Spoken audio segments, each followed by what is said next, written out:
So welcome back. Today we're going to be doing a different kind of review. We're going to be looking at the Glock 43X and why I think it's a decent choice for everyday carry. I think that the 43X is one of the better carry guns that one can purchase in 2020.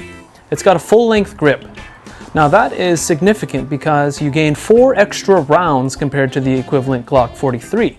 Having a full-length grip allows you to get more control over the firearm, and it allows you to perform things such as reloads a lot more efficiently. In some firearms, such as a Glock 43 type firearm, you may have to release a finger, you may have to release 2 fingers. That creates a destabilized platform when you are reloading the firearm, and it also creates a gap between the magazine well and the magazine in which you can pinch your palm. Now that is not fun.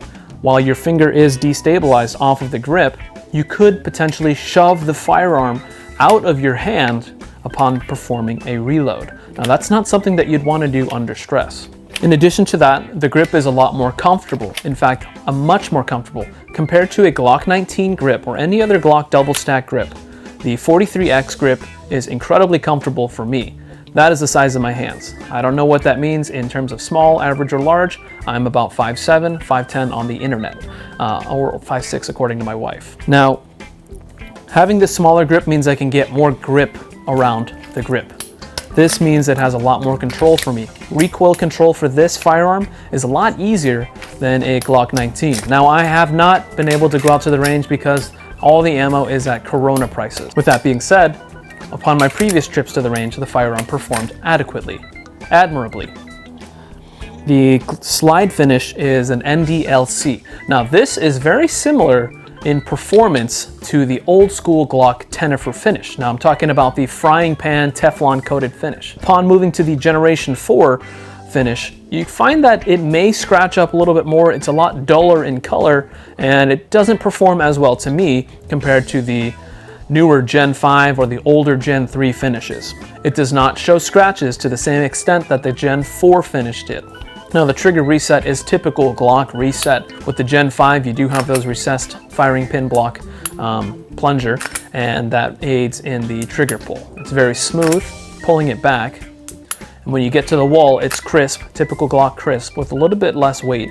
Now, the Glock 43X fits into the everyday carry rotation so well due to its size. Now, the whole firearm is under an inch thick.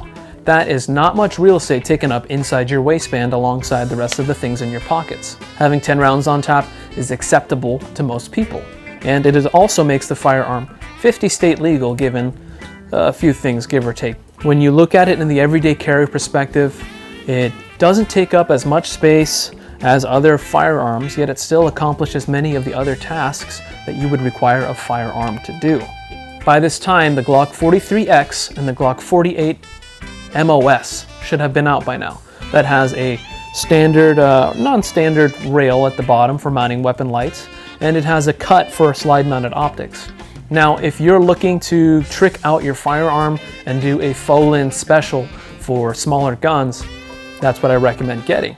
But if you'd like something that already has a plethora of holster availability in the form of the 43X, it'll fit all the 43 holsters, and you just want a simple carry gun with no tricks, no doodads, I do recommend the 43X, especially if you're looking to get into a smaller firearm that is striker fired.